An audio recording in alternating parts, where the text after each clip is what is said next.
every time I see your name pop up when I'm on the internet, I'm happy to see you there. So I appreciate you so much and being so brave to share your story. And now, for you, it's like no big deal or whatever. I mean, it is a big deal, but the point is you're not stuck in the story. Like your story is so dynamic that you're not like this stuck and sticky thing. And I use the word sticky a lot too when I'm working on people because when I do manual therapy on their bodies, it feels sticky, right? It feels heavy, like they're holding all this heaviness in their body. And so many people are not, lots of people that I work with, they're not really ready to reflect on their stories. And until they do, until they gain some introspection and begin to heal, the past, they aren't going to know what it is to truly live. And I love your excitement because it's just like man's search for meaning.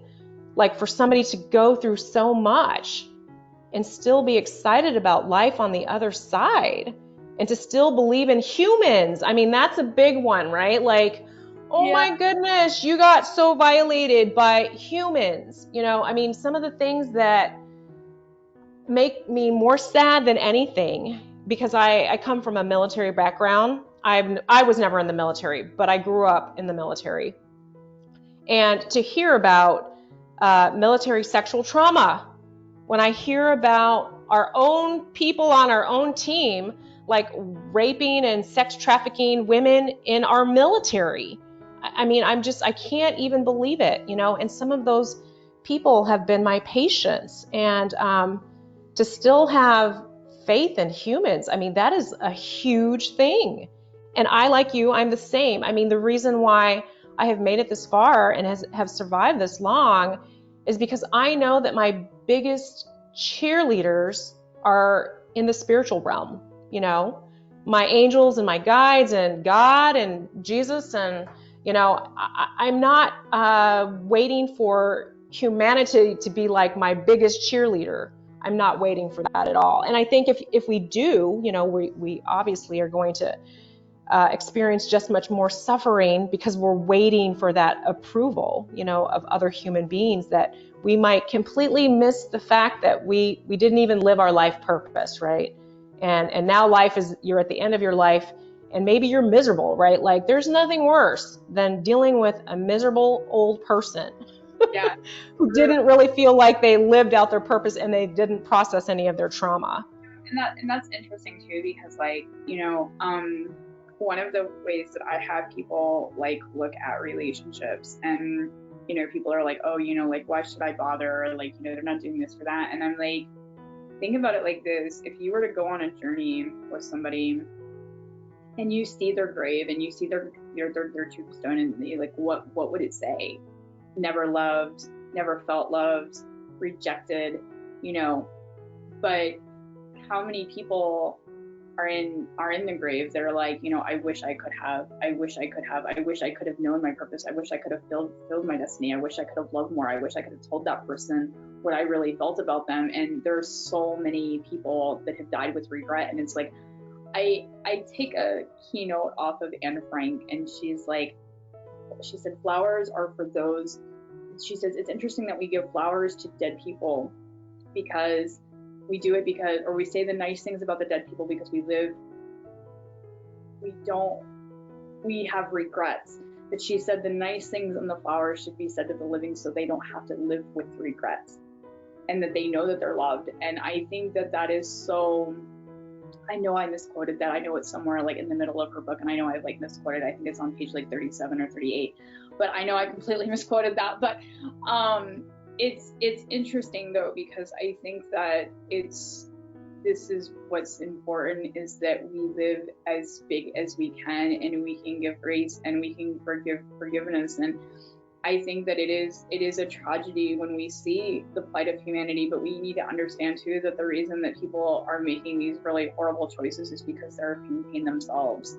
Yes. And my trafficker, one thing that I said to my psychologist, and he was just completely mind blown by this. And I want to say this like really clearly.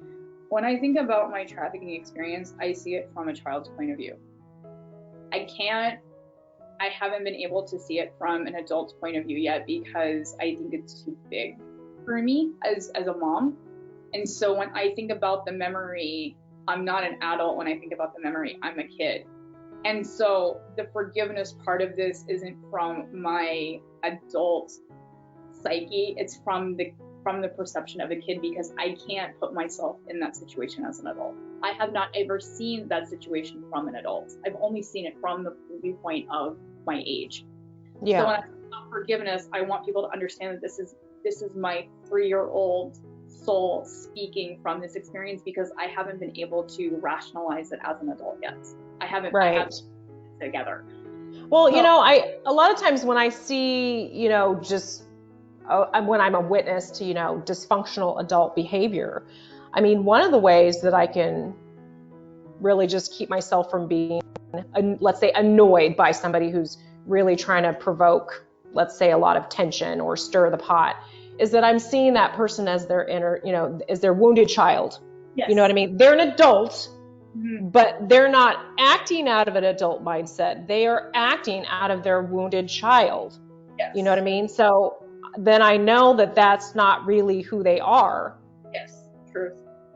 You know, so I understand where you're coming from, because you're like, if you, you know, you are healed and you are whole and you're an adult. And so you're like, how does this happen? Those people are wounded and they're acting from there. But in my 3-year-old self, my psychiatrist asked me, and he's like, so you've forgiven your trafficker? And I said, yes, because one of the things that I did in my adult mind was because I said, if I do not forgive this immediately, I am going to have problems with this. Because I found out in one fell swoop, in one day, in a 24-hour period, I found out that I had been sexually trafficked in one day. At the same time, I found out that I was born out of incest and rape. I found that all out in one day as an adult. Mm-hmm. So I decided that I was going to take a keynote from Nelson Mandela, who said that he was going to ask, he had pictures of the people that guarded him when he was a political prisoner on his wall. And every time he walked past them, he would pray for them. So the very first thing I did was I had asked my grandmother for the picture of my trafficker, because I wanted his picture up on my wall.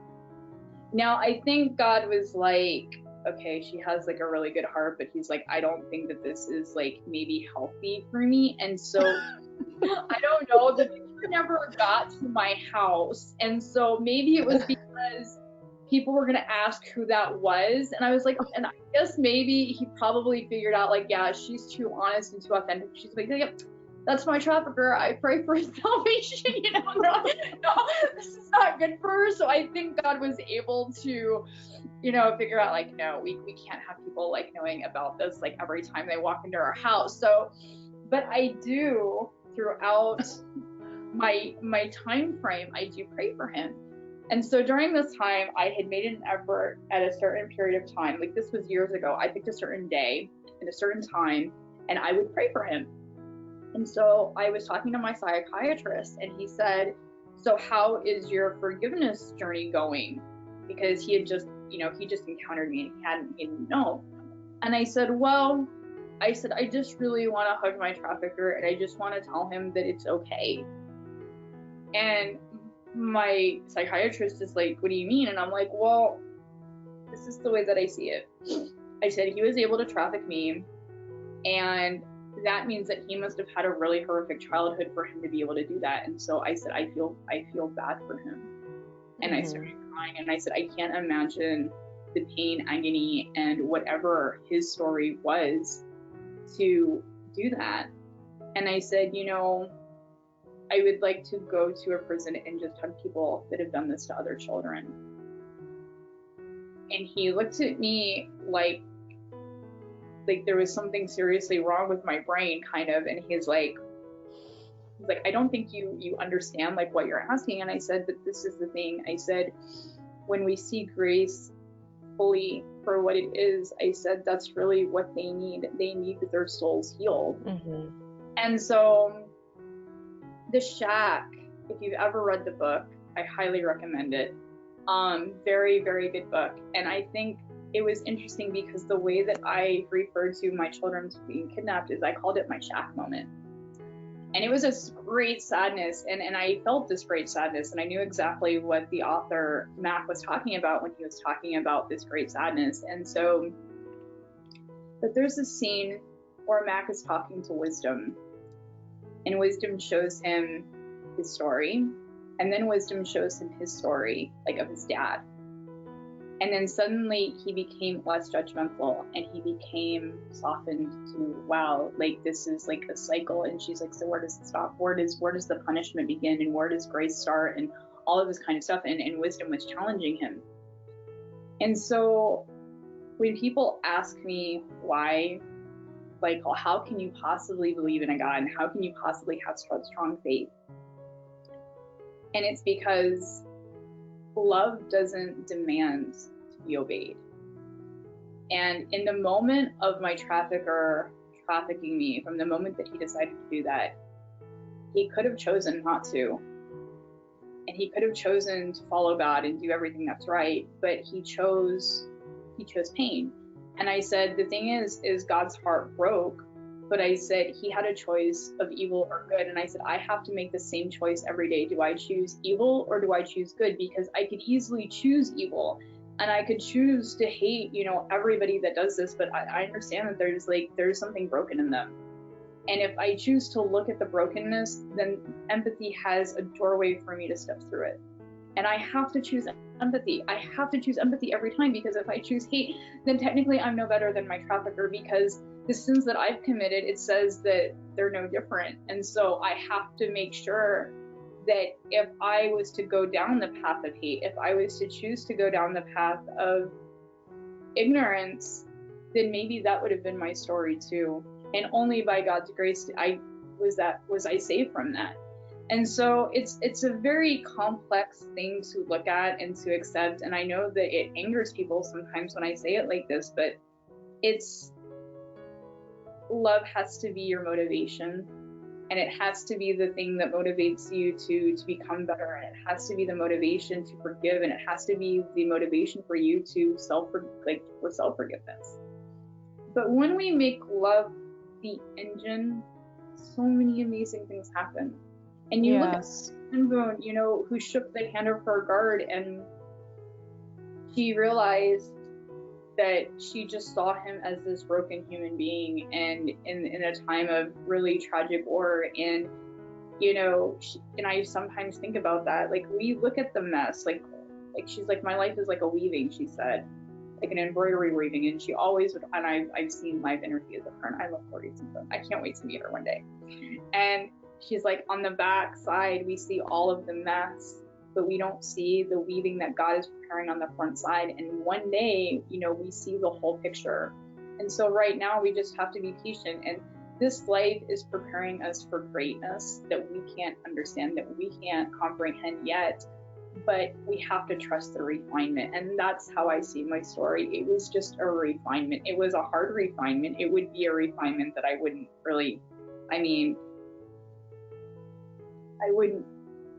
choose for anybody to go through that. But our purpose is much bigger than this realm. And when we become refined and we find joy, and it kind of gets knit inside of us, this is how we change the world, and this is how we make there to be less evil in the world. Yeah, absolutely. I know you gotta choose what team you want to be on, and I want to be on the same one you're on. And like I've already said, you are beautiful inside and out, and I appreciate you. As you were telling the story, I was recalling the stories because, I read the book. But to hear it from you, to hear it from the author, and to see how you're not broken. It hasn't broken you, and you have so much excitement. Oh my goodness, your excitement is so contagious. I mean, that's why I love seeing you. One night I was listening to one of you go off on these, tangents. I don't know. Yeah. Well, there's I want to think of a better way to describe it.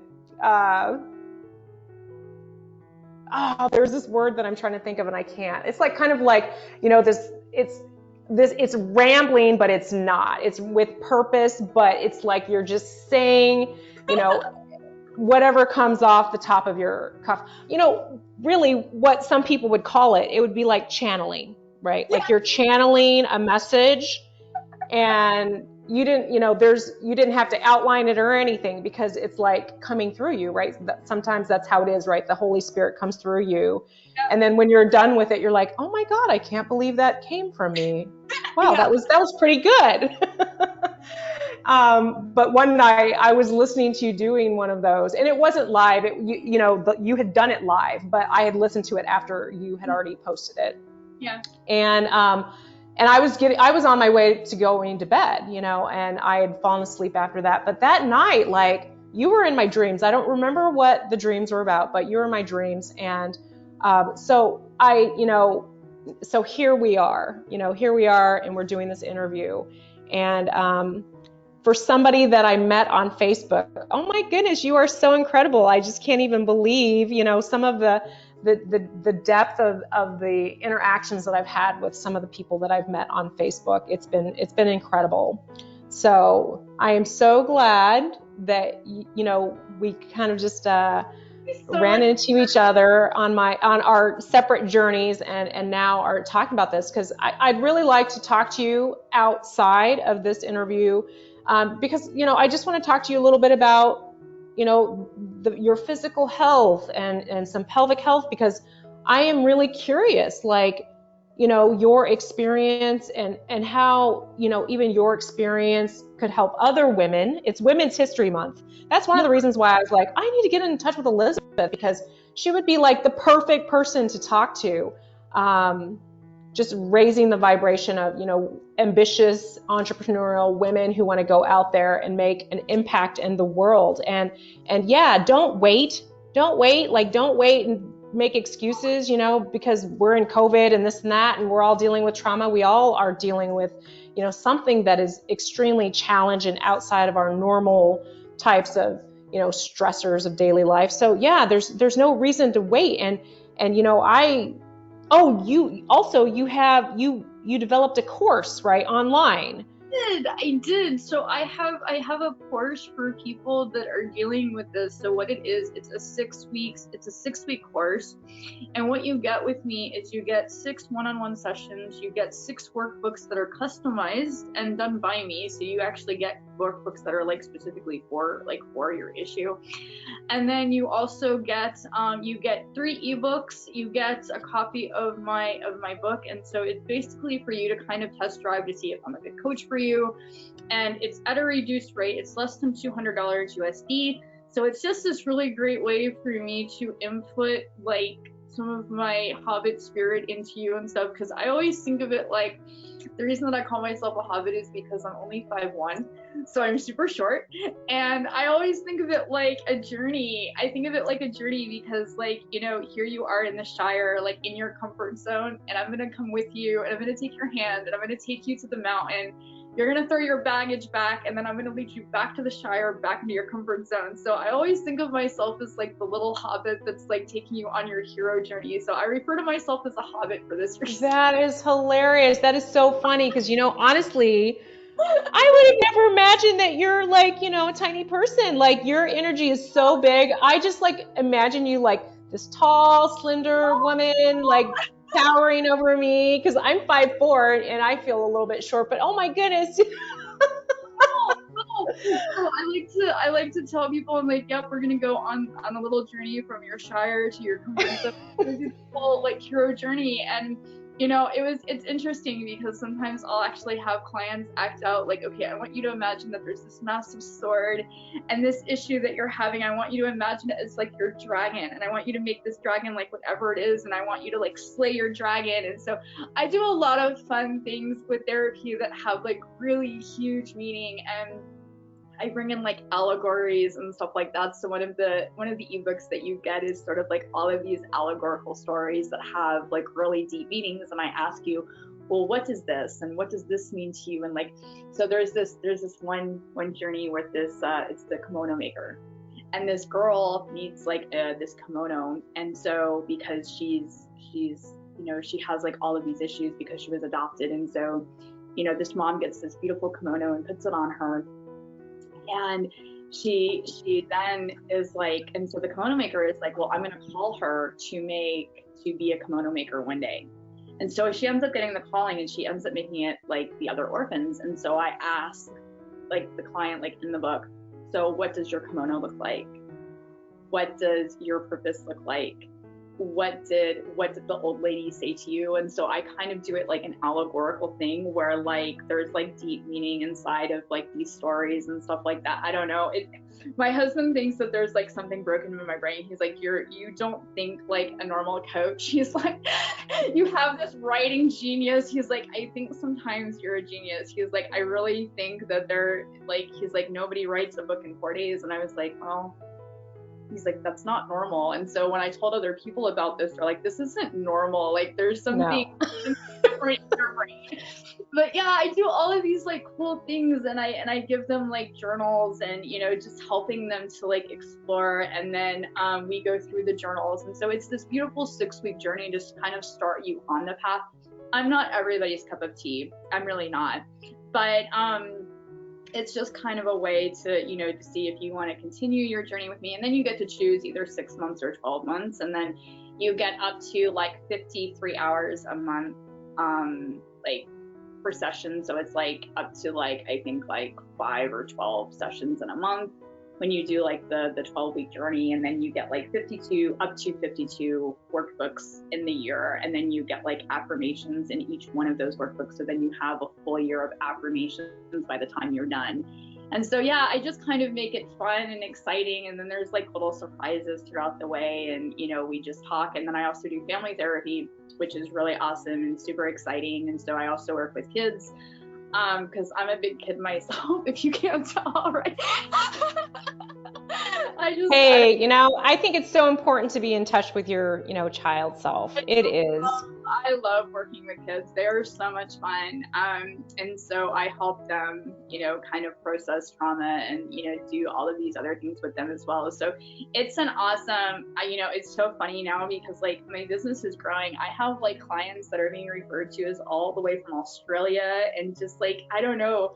I'm like, wow, God, like, I feel like Gideon sometimes because I'm like, God, like I came from like the poorest family, very, very, very poor, very impoverished. I'm like, wow, God, look at all the stuff that you're doing. I have people that are trying to get me to like fly to Toledo. She's like, oh, like I'm going to get my church to like host you because like I want you to speak, like you have to speak at my church. And like, I'm just like, where did all these opportunities come from? And it's weird because like I don't ask. Like to be honest with you, I have not had to ask for speaking opportunities. Like they are like gifted to me, and I'm like, thank you, God. Thank you, God. Like amazing people like you are just like, please, can you talk? And I'm like, sure. Like I'll talk. Like, what do you want me to talk about? Anything. You've got like so much. Like talk to me about anything. So it's such an awesome and exciting journey, and I love it. I love life so much, and I've fallen in love with it. It's just, wow, it's just great. Yeah, you are obviously following your purpose, lady. And that is what is so inspiring because, a lot of the people that I work with, a huge part of the reason why they're in pain is because they haven't figured out purpose, right? They haven't figured out why they're here. And so they just keep perpetuating more of the same stuff they don't want. And thinking about like what you grew up with as far as like being malnutrition and, there not being food, you were either being starved or there wasn't food, right? And you probably tapped into like other neural pathways in your brain that the average human doesn't because you had to for survival. I mean, the things that you were doing at 3 and 4, are unbelievable because when I think about my 11-year-old son and he can't remember to even hang up his wet towel after the shower, and you were like changing diapers and, trying to figure out how to feed yourself and trying to save a lady who's dying in the bathroom, oh my goodness, you're so evolved is what I'm saying. You are. Funny that you say that because I've actually had like other doctors, like it's interesting because I haven't had this conversation in a while, but other doctors had actually mentioned that to me.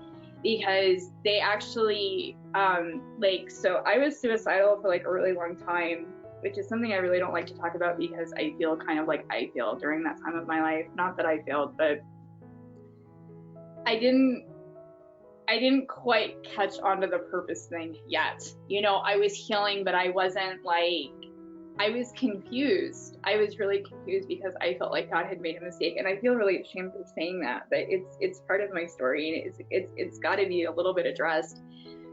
I was suicidal for 4.5 years straight. So I would go to some place and I'd be like, okay, like I'm gonna commit suicide.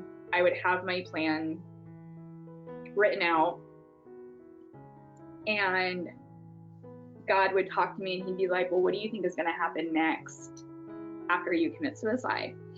And so I would have these images of like this really hot like EMT person who just got married and just had a baby find me, and I would feel guilty because I would be like, oh no, like he's not gonna be able to like work because he's gonna be too traumatized about the fact that maybe I'm the same age as his wife, and then his baby's gonna starve because he's gonna end up losing his job because he's gonna get really depressed and he's not gonna be able to cope with this. And so I was like, okay, I'm not gonna commit suicide tonight. So I would be like, okay, I'm gonna commit suicide the next night. And I would be like, I would go to some place, I would have it all laid out on how I would do it. And then I was like, man, but there's like houses like 50 yards from here. Like this is not like I'm hidden, but I'm not gonna be hidden enough for like a kid not to find my body. And I would start to cry, and I was like, okay, I can't do it now because a kid and their dog is gonna end up finding me playing catch, and I'm gonna end up being discovered, and then I'm gonna cause like pain and trauma to this poor kid. But what I didn't realize is this isn't normal. My psychiatrist said to me, like, we want to ask you a whole bunch of questions in regards to your empathy because we're gonna start studying this because this isn't normal. And I'm like, what do you mean it's not normal? And they're like, people that are this suicidal don't think about the people that find their bodies. Like, this isn't normal. This isn't like others. This isn't like normal. Right. Yeah. Thinking. And they're like, so they interviewed me for like 4.5 hours on just my empathy because they're like, we need to tap into this because maybe this is the key to save like other suicide victims. And I was like, yeah, I was kind of dissected a little bit for science because they're like, we haven't come across this before, and like we want to know what makes you tick, so maybe we can tap into this so other people are saved and maybe we don't have like highest suicide rates. And I was like, I guess I'm really not normal. And when you're saying that, I've had other doctors say the same thing. They're like, this isn't normal. Like most kids don't know how to, they die from child abuse because they don't know how to do what you did. And so I don't know. Sure, it's failure to thrive. They fail to thrive because they're so devastated. It's true. And so I think that there is, you know, I don't know what it is. Like, I'm just going to say that it was like the grace of God to have like these other pathways that have molded me. But it's weird because my husband has picked up on it. He's like, you have this innate ability to see people exactly where they are. And he's like, I have never seen anybody who can talk to homeless people like they're everyday people. He's like, you're on a totally different lifeline. And he's like, I think this is why, sweetie, you have a hard time making friends, because you are just on this other plane like all of the time. And he's like, there's nothing wrong with you. It's just people are not used to having somebody as authentic. And some of it I wonder is because of my FASD. So I do have FASD. It's proven that I have FASD. But it's really weird that I'm able to do all of this, and there's kind of a reason that I'm able to run a business with having FASD is because I have a business coach, because I cannot do math to save my bloody life. And a lot of people that have FASD struggle, but what else I didn't know is that a lot of people with FASD have a very strong empathy code in them, and they're very authentic. When you look at people with FASD, they're very, very authentic, and they don't have a lot of walls, which makes them extremely vulnerable to like predators. Yeah. Right, predators essentially.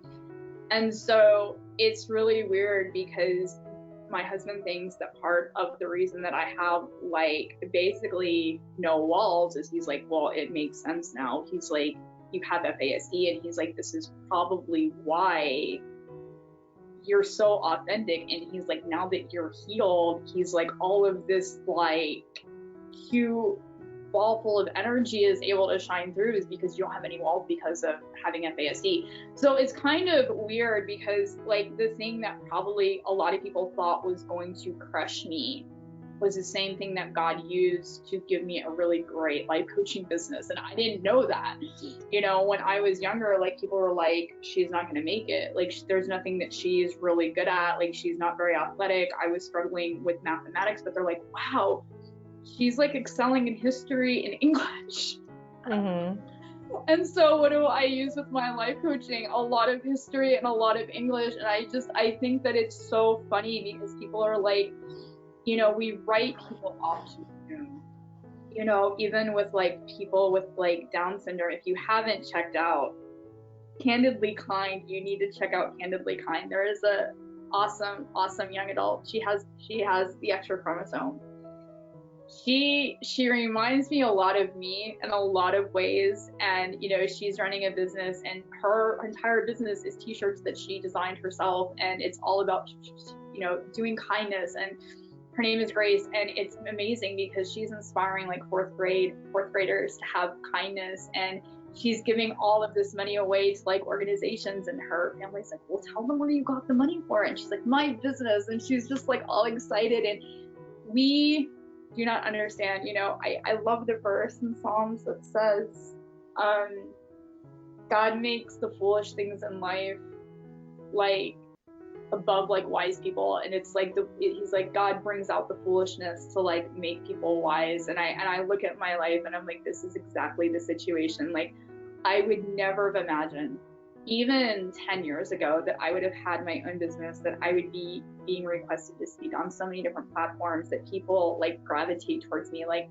people want to work with me, people want to just basically do my business coaching for me for like a really small percentage because like, you know, they see potential in me. And I'm just like, wow, this is like really odd. Like, is this, and I feel like a little bit of an imposter because this has never been the story of my life. You know, I was always the one that was rejected. You know, I was always the one that was like, yeah, you know, like kind of like the throwaway kid, you know, the redhead.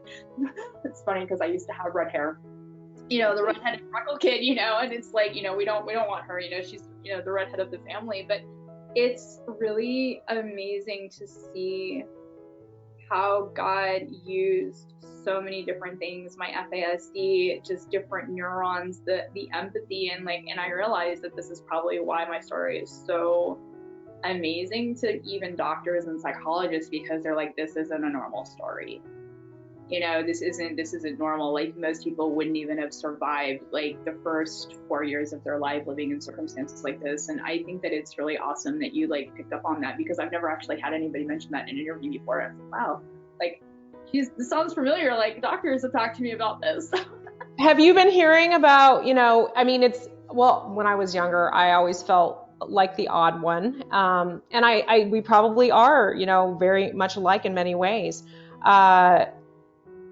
I didn't know how, you know, we didn't come with an instruction book, you know, so when you don't fit in like everybody else, you know, it's kind of obvious. It's obvious to you and it's obvious to other people, right? Like, oh, you're different. And so like just really making peace with, yeah, I am different. And what am I going to do about that? Am I going to just, you know, feel like crap my whole life? Or am I going to try to figure this out and turn it into something that's meaningful to me? Yeah, but I mean, what I have been noticing is coming out of the woodworks is this idea of neurodivergence. Mm-hmm. Have you been hearing about that? Okay. So one of the gals in my speaking coaching group, she did a TEDx talk on neurodivergent, and her background is speech pathology. And she does such an amazing job about talking about this, because I mean, it's so much more common that we've got like this different breed of humans, and the old way of educating and the old way of parenting, you know, all of those paradigms, they have to die in order for us to help these young people that are coming up in the world that are so different, you know, actually be able to make a life for themselves and be understood. But and then I've also seen some, you know, Facebook groups. You know, there's this one gal who has a Facebook group, and her Facebook group is about her neurodivergent family. You know, so she uses it as an educational platform, probably to cope with her struggles, but as well as to inform other people about, hey, it's okay to be this kind of person, right?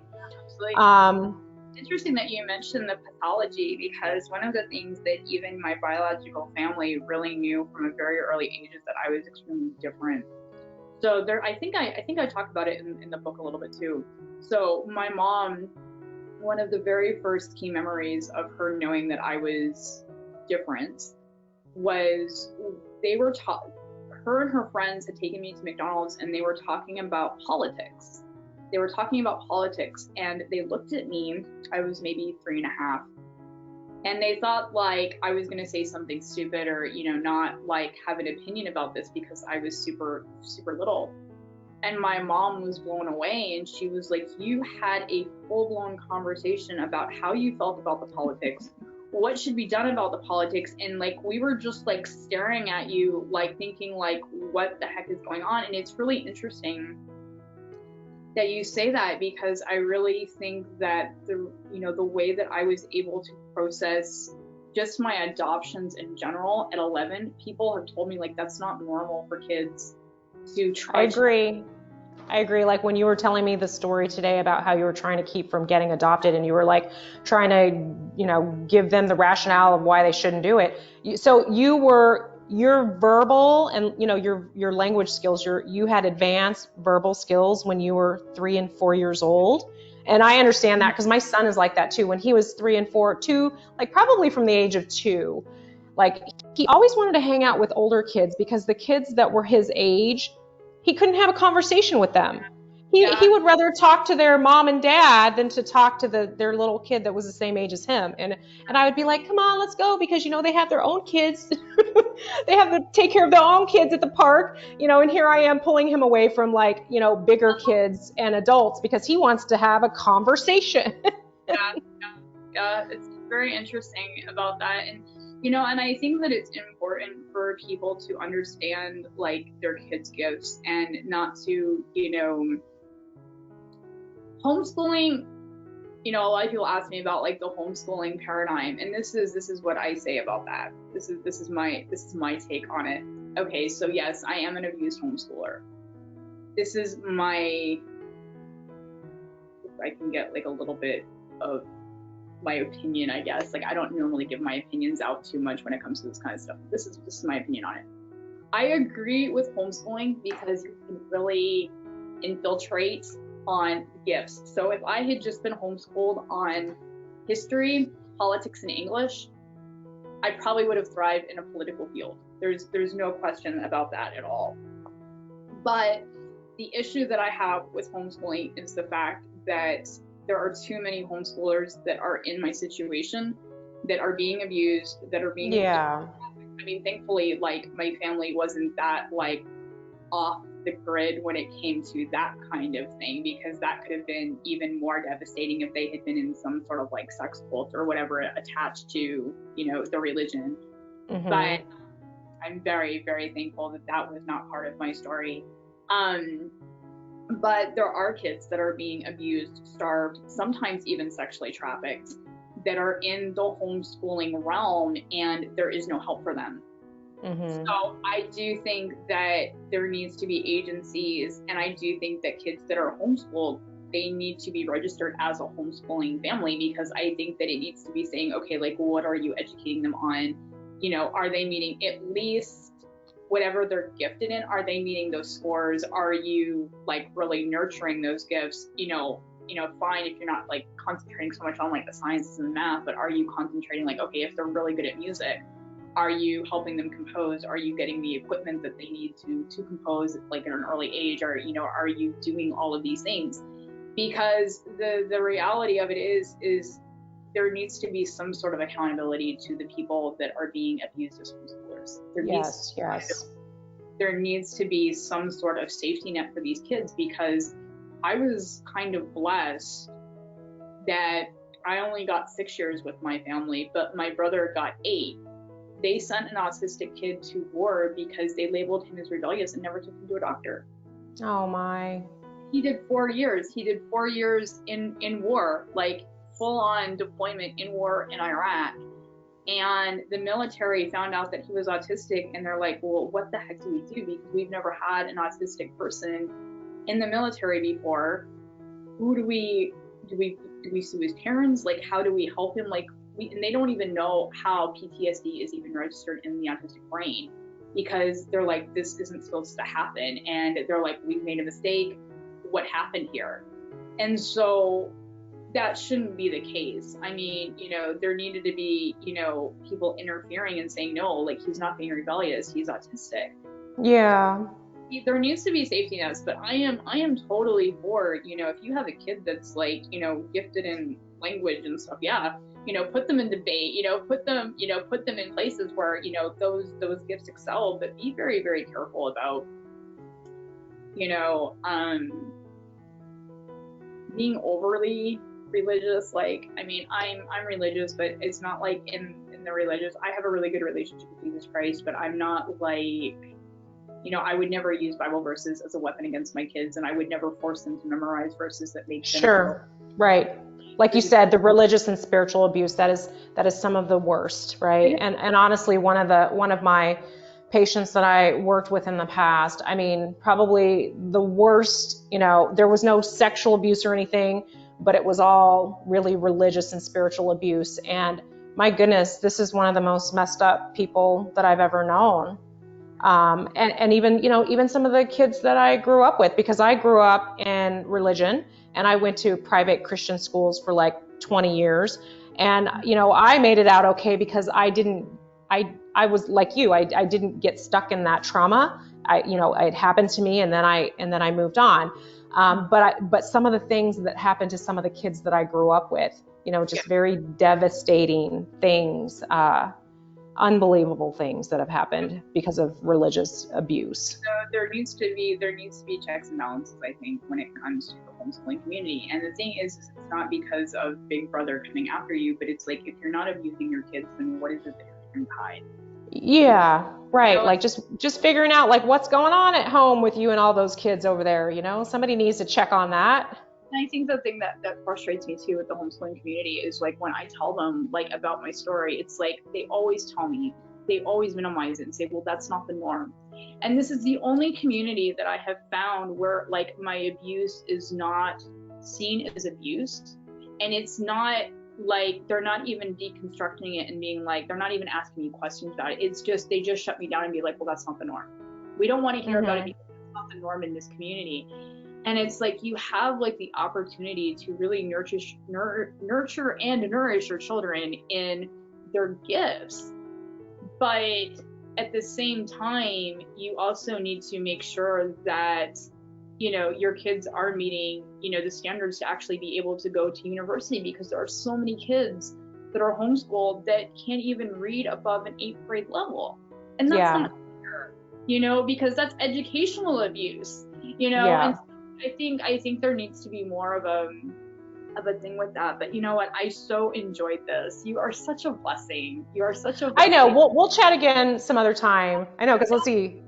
We start at 9. Oh my gosh, we've been talking for a really long time. Oh my goodness. But yeah, you know, I hear what you're saying, because I think one of the worst things that has come out of COVID is that the children who are being abused at home, that just amplified and made their world so much worse, right? And I totally hear what you're saying, because we homeschool our son, and he has been homeschooled most of his schooling life, because we homeschooled him, you know, since he was a baby all the way through the middle of 3rd grade. And then he only went to school for like a year and a half. And then because I didn't really like how things were going on in our public school here, and, you know, they sent him home one day and said he needed to be in quarantine, and didn't give him any instruction on what he was supposed to be doing during this 10 days of quarantine. I was like, this could happen many times in a year, and then he's not even going to school because he's spending all his time being quarantined. So we decided to keep him at home because he is a highly sensitive child. And, he does excel at the things he's very passionate about. And we're okay with letting him seek his passions. But I totally hear what you're saying. I can see how the homeschool families would take offense. And I think the way I see it, it's a lot like the sex trafficking, right? Where lots of people were like, oh, this is a conspiracy, and this is about politics, and this is not really happening. And that, oh my goodness, that's like saying the Holocaust never happened, right? I mean, you're just discounting these human experiences. And, a lot of these people they're little kids, right? They're very young. They're like 5 and up. And it's really sad because I think it's kind of the same thing probably with homeschoolers, right? Is they want to believe that they're doing the best thing possible for their children and they would never let anything harmful happen. But it's like the sex trafficking. There's a lot of this stuff going on at home with people that homeschool. And those kids that you're talking about that are in the 8th grade and can barely read, those kids do not represent the statistics that we hear about homeschoolers. And this is the other problem, though, is because the statistics that a lot of homeschoolers get are only because of the ones that they go to college for. Right. But 20% of homeschoolers actually even make it into college. Yeah, right. So those are the families that are doing their own thing and they're not following a curriculum. Percent of those statistics, because yes, the 20% of homeschoolers that make it to college, yes, they do make the highest SAT scores. Yes, they make huge awards in university. Yeah, and it's funny that we're talking about this really quickly because my brother Dustin, he is the biological child of the people that kidnapped my children, and he did go to college. He got to go to John Brown University. He made a 1560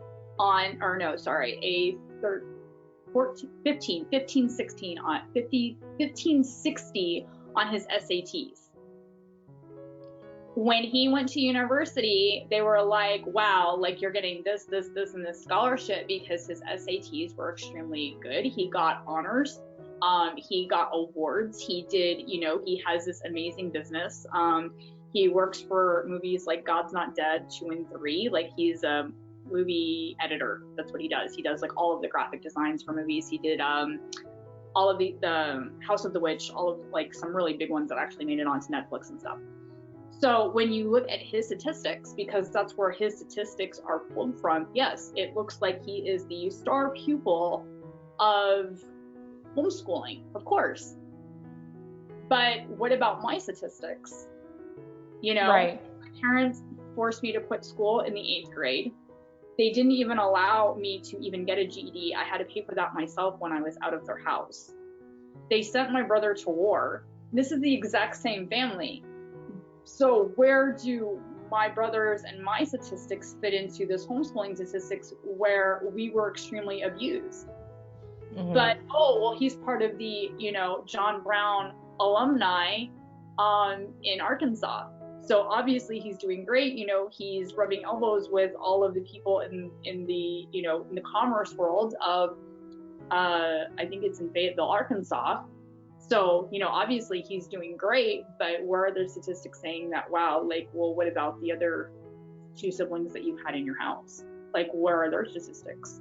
They're nowhere to be seen because we're not registered at a university. Right. Yeah. So it makes it really hard. Nothing against like the homeschooling community. Like I have a lot of like you and like a whole bunch of my sister homeschools. My foster sister, she's an amazing homeschooling mom, and she puts them in art and in music and like all of this other good stuff. And so yeah, I know a lot of good homeschooling. But when you look onto Reddit and there's like a list of 16,900 kids that are listed as needing homeschooling support because they're neglected. That's 16,900 souls that aren't getting fixed. Accounted for, yeah. And that's a tragedy. And when I tell other people in the homeschooling community, they're like, well, that's still a really small percentage of how many kids are homeschooled. And it's like, no, that's the 16,900 kids that you know of that are struggling. Right. What if you go on to the support for homeschoolers? There are over hundreds and hundreds of stories of kids that were homeschooled that were killed by their parents. Killed because half of the kids that were in the house were going to public school, and they didn't even know until after the fact that a homeschooling child had actually died. Oh my goodness. So it's really a really huge thing. Look at homeschooling support groups and communities, and you talk to them and you ask them, well, what about the abuse? Like, what are we doing about the abuse? Oh, well, that's not the norm, and we're not going to look at that. Right. They don't want to have to answer to Big Brother. And I'm like, well, who's going to hold the parents accountable to the starving and dead kids? Right. Well, that's not our problem. Yeah. Well, if it's not a problem in the homeschooling community, the public school already has their hands filled with the kids that are being abused in the public school system. I mean, not being abused, but abused by their parents who are in the homeschooling system. Well, whose responsibility is it for the kids that are being homeschooled, because they're complete victims, because they don't go to all of these places? And they're like, well, churches. I'm like, a lot of families don't go to church. You know, and it's like, and how many churches, like how many families can hide the fact that they're abusing their kids in church? Right. They want to keep themselves isolated. That's the whole point of them homeschooling. They're isolating their children. So, and it's kind of an interesting point that you brought that up, because, you know, a lot of, you know, yes, I completely agree with it on one hand, but at the same time, when I talk about my homeschooling experiences in other homeschooling groups, they're like, I get kicked out because they're like, we don't want to talk about this. And I'm like, how can you not talk about this? It's like, I am a Christian. I am a homeschooling victim. I'm trying to get your attention. It's like, well, can you find another group, because we don't want you here. Well, you are brave, lady, and you've got a massive amount of courage. And, you know, that's the thing, is like, we've got to just put ourselves in front of the right audience, right? Because you know how it is. If you don't put yourself in front of the right audience, you know, first of all, your message doesn't get heard. They're going to boo you off, and then you're going to feel terrible. But, you know, we don't need to be magnetized towards people that don't support our path, you know. So, and this is what I tell them. I'm like, and I don't do it very often, but I said, you know, like my one friend, she won't do it because she knows my story. And so when I bring this up, she leaves it on the page because she knows my story, and she knows that I have very close aligned beliefs to her, and she's like, I'm just going to leave it up because this is her story and it needs to be at least talked about in this group, you know. And so you're absolutely right about that. I had so much fun today. Oh my gosh. I know. It's like, okay, we got to get on with the day. I got to go buy some cat food for my kitty before it's lunchtime. Right. I'm starving. Anyway, thank you so much. Hey, sweetie. Hey, can you do me a favor? You recommended, like, I think at least 3 books. Yes. Okay, so when I make this post, I want to know what the 3 books are, and then I also want to know, like, your contact information. How can people, you know, find your book, learn about your group, you know, whatever it is that you want people to know. If you can get some of that information together for me, so that we can make sure that it's available to anybody who's interested. Absolutely, sounds good. Alrighty. Bye. It was so nice. Love you. I want to do coffee with you once a week. Yeah, we'll get together and talk sometime. We'll figure it out. All right. Okay, take care. Bye.